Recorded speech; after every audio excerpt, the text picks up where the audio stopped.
கொள்ளைக்காரரும் தேவனுடைய ராஜ்யத்தை இந்த சிவில் கிரிமினல், இந்த சிவில் கிரிமினலா இருக்கிறவங்க எல்லாருமே, சிவில் இந்த வழக்கில் குற்றவாளிகளா இருக்கிறவர்கள் எங்க நுழைய முடியாது?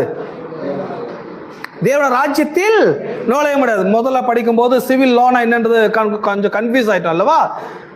அதான் அந்த கொடுக்கல் வாங்கல், பண விவகாரம், சொசைட்டியில் எப்படி வாழணும் வாழக்கூடாதுன்றது பற்றி தான் சிவில் லாக்கில் வருது.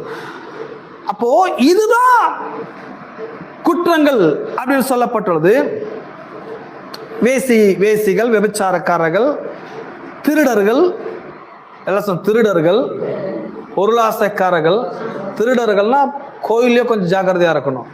கோயிலே திருடுறதுக்கு நிறைய ஆள் இருக்கிறாங்க. ஒன்று நேரத்தை திருடுறதுங்க, பிரசங்கியார்ன்ற பேர்ல மேலே போய் உட்கார்ந்து என்ன பண்றது, முதல் திருட்டு இங்கே தான் நடக்கும். ஃபர்ஸ்ட் அவங்க